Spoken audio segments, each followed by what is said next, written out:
Here's a clip from the Southwestern Lead app.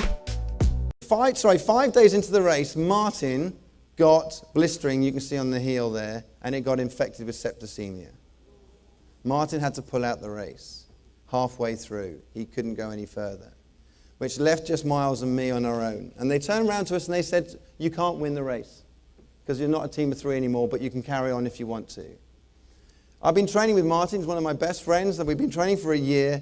I've been going through this sort of situation. The one thing you can't see on this picture is my tears froze, leaving him at this base camp. And this camp, there was 2 stops we had to go and do. And we carried on, and we saw some magnificent things. This is literally the ring around the sun, around there, just by the ice crystals that were in the air. And this is where we recorded that minus 58 degrees Fahrenheit, okay, as the coldest temperature there, to give you some sort of idea. But going 17 hours in one go is what we did. I then got up the next morning and passed out. This is how good I looked. In fact, that's how good I look normally. And I passed out because our capillaries had gone so thin that it wasn't pumping blood in where you couldn't stand up. All right?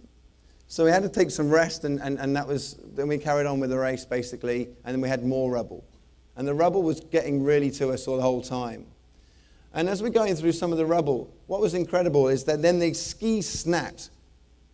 Miles' ski snapped clean in half. So we thought, well, we can't race anymore now, that's it. Ski snap, take the sat phone, this is an emergency, can you come and get us? Ski snap, pull us out. It's over. They said, we can't get to you. You have to keep going. It's another 90 miles to the next checkpoint. Now, that's what we signed up for. Miles went really dark, and he wanted to pull out, but he couldn't. It was an easy decision to keep going.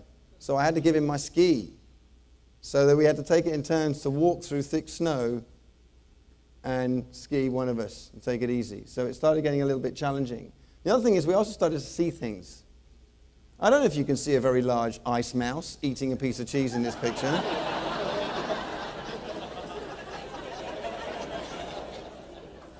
But there was some really freaky stuff going on. And the thing is, this one was some little devil that we saw somewhere else. It was just some really weird stuff that started happening. We're just thinking, oh, this is just going on, right? But the reality is that we kept going. And all of a sudden, Miles found the only crevasse in the North Pole, and he fell down that hole there, which I thought was really funny.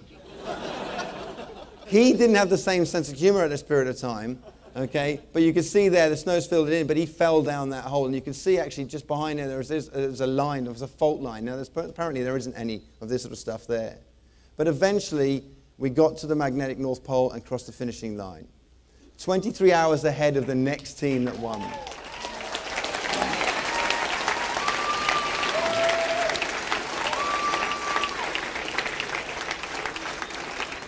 Thank you for that. Now, the thing is, we're also 6 days ahead of the last team. Okay, it was tough out there. The thing is, what's really interesting, and this is the other thing that's actually really challenging. This is the team that officially won, by the way. Okay, 23 hours behind us. Yeah, live it up, boys, that's it, whatever you say. And the thing is, one of the things I want to share with you is when I finished this race, and I went back to the UK, we've just gone and done this, and we've done this race, apparently it's the world's toughest race and everything else. People turned around to us and they said, what's next? And I said, what? What do you mean, what's next? And I realized for the first time why people have the fear of success. Because the fear of success is people expect you to do it again, right? So you actually internally have something to hold yourself back. Now, I wasn't going to be defeated by that because Emerson turned this in and said, unless you try something beyond what you're already mastered, you'll never grow. Go out of your comfort zone. Go into a stretch zone. Okay? Or you'll never grow. Yeah. Southwestern Lead is an international leadership program that helps you build skills, gain confidence, and discover new opportunities. With professional coaching, a world-class digital learning platform, and certifications that will enhance your resume or application, Lead sets you apart. We'll show you how to turn success principles into success habits through small group training, one-on-one coaching, and guided action plans to help you apply what you're learning. It takes more than academics to reach your goals. See what one of America's oldest leadership training programs can do for you. Visit southwesternlead.com. So I decided that the next year that I'd raise, I'd go from minus 50 to plus 50, which I think, I wrote this down actually for old school money, it's something like 122 degrees Fahrenheit, right? Now, the thing is with the Sahara race, you might have heard of it, it's the Marathon des Sables, is a more famous name, and this is basically running 6 marathons in 5 days, carrying all your own supplies. Okay? This is it, everyone carrying the stuff across here. Now, it is some amazing sights, but you can see from the backpack there, when you start off, all you want to do is eat all your food to make the backpack lighter. All right? And so this is basically, I have to say to you, it's an amazing trip. Now, if you were to go and race in the North Pole or in the Sahara, which one do you think would be the tougher one? Sahara. Hands up for Sahara. Hands up for North Pole. Yeah, about 50-50, right? I had no clue, absolutely no clue as to which one it was going to be. And the thing is that we're going through, it's a most amazing sight in the North Pole. You end up with a tent and sleep with these guys in this one tent every evening, okay? And then you go and get yourself ready. And it's brilliant stage race because you actually get there, you race for a whole day, you sit down, you sleep for the rest of the day. It's brilliant, all right? And you're carrying all your own food, going on that sort of situation. And this is a selfie from a few years ago. Look at that. All right? And ultimately, you're going through. Now, you see the little pink thing. The little pink thing is these flags. And they tell you where to go. So you didn't have to navigate. And this guy comes along with a camel to pick the pink things up. If the camel caught you up, you were disqualified. You had to stay ahead of that. So if you were injured or whatever, you would have been disqualified if the camel came and collected you. All right? Now, the thing is, it was amazing. So you had to pace yourself. 4 marathons in a row, and then on the last day, it's a double marathon. It's a 100-kilometer day, all right? Which means that you're going through some amazing pictures, amazing sights to get there. And ultimately, you're going to race there. This is Dean Karnassus here, who's, some of you might know, a very famous American ultra runner, okay? There's me, right? So he's just overtaking me. The trouble is he set up 2 hours out behind me on that particular stage, on that day. So it's just incredible. But when we were going through, and I wanted to sort of quickly through this one, is we got to a day like this where we run through the night.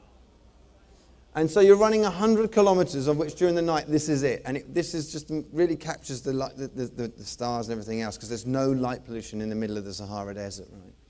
And eventually we come and finish, and we finish at the pyramids. Okay. And so this is it. I've never seen the pyramids before, this one, which is amazing. And then you cross the finishing line. You see that? They give you a medal. The size of the medal, you can see that, weighs half a ton. Now, after you've been running 6 marathons, you felt like going, but it was a medal that was well worth getting, all right? And it was incredible. This is the winner, Ryan Sands from South Africa. So he beat Dean Karnassus. He'd never done ultra before, and he beat Dean Karnassus, okay, which was phenomenal. And a lot of people say, oh, wow, that's amazing.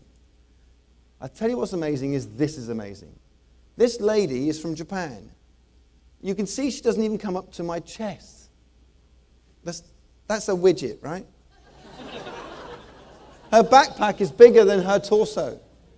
She's 60 years old, and she did the ultramarathon. That's amazing.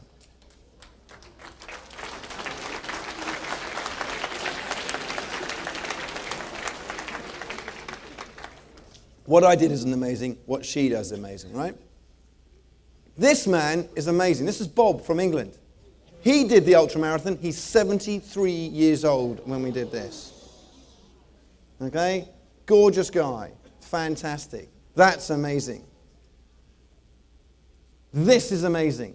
This chap here on the left of the picture is blind. From Korea. Totally blind. And he's running there, as you can see, a lead with his mate there to run with him, okay? That is amazing. So when you think that you might have some disadvantages, and a great guy that I work with said this, where growth stops, decay begins. Now that's true in nature, isn't it? So I just want to finish with this. The future is unknown, the past is history, today is the gift, which is the reason why they call it the present.